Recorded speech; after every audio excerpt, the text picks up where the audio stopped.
Alright. I think a lot of people see mathematics like this toolbox and these tools, and that it has to have some sort of function. It has to be some sort of purpose that is absolutely functional for mathematics. And then maybe people come astray then, because they do see some things obviously that are very purposeful, and I understand that idea, because when we look at it, we might reach to our maths toolbooks and we might pull out some things and we might say, yep, I can see when I'm going to use maths in my carpentry, or if I pull out everyday aspects like measuring time, doing my budget, I can see an actual use for these. I can even, probably most people can even grasp a use for some of the other areas of maths, such as numbers like pi.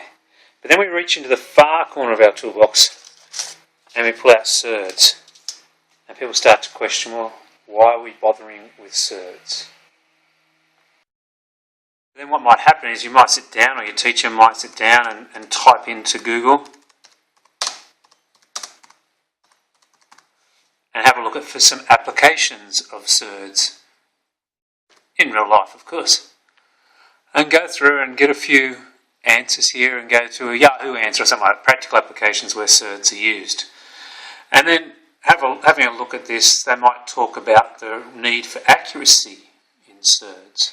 So for example, if an engineer was building a bridge and came across a surd value and decided it seemed messy, so put down the decimal equivalent, then maybe the bridge wouldn't be as strong and wouldn't hold up as much. And you're probably sitting there thinking, I'm never going to be an engineer, I'm never going to build a bridge.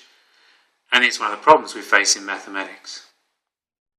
When I was at school, I had the opportunity to study a bit of art in year 9 and 10, that's all I did. But I remember looking at this drawing, or this painting by Edvard Munch, entitled The Scream, and for some reason it just spoke to me. It doesn't have a functional use, it doesn't have anything necessarily practical, but there was something about it I liked. Similarly, this one, Roy Lichtenstein's Wham, maybe being a teenage boy probably who was right into sort of war action, that sort of stuff, but still nothing functional about it, but I just enjoyed it. Even more was this poem by Wilfred Owen, Dulce et decorum est. I think it was means something like it's fitting and right to die for one's country, a poem about war. Similarly, Kubla Khan by Samuel Coleridge in Xanadu de Kubla Khan, a President Dome Decree.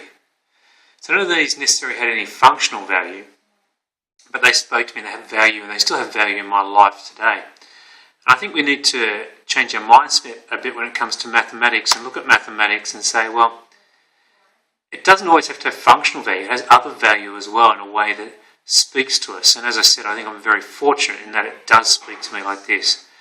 So one of the numbers we looked at the other day when we started looking at surds was 5, which is called the golden ratio, or sometimes called the golden mean. And so the other day, one of the activities I got to do was to have a look at phi and to actually plug it into your calculators. And you came up with this number, 1.618, da da da da da. And then I asked you to do something else. I asked you to square that number. Here it is when we square it. Then I asked you to find the reciprocal, to invert the number, turn upside down, and here it is. I asked you to comment on it, what you noticed. And every comment was just simply writing down what they saw. Whereas to me, I look at this and I look at it and I see something else. I don't just see the numbers, I see the fact that there's this remarkable relationship here between phi squared, and the inverse, or the reciprocal, I should say, of phi. And that is the decimal part, which is irrational, goes on forever, is staying exactly the same. And what's happening here is that phi is being increased by 1 where I squared it, and phi is being decreased by 1 where I find its reciprocal. And I know no other number that would do the same thing. And to me, this is something remarkable about mathematics, that there's numbers like this that exist and that have great uses. Lots of people look at the golden ratio and try and find it in everyday life. They look for it in the buildings of the ancient Greeks. They look for it in the beauty of people's faces. But it's got this funkiness about the number. And as I said, no other number I know does this.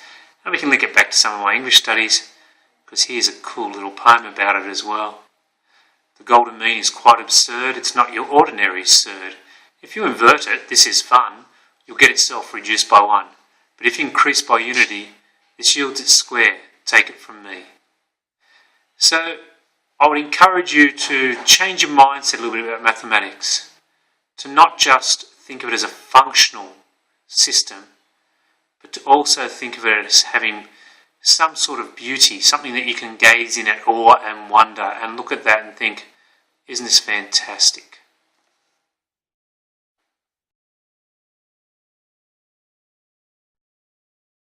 Okay, for proof of homework, here it is.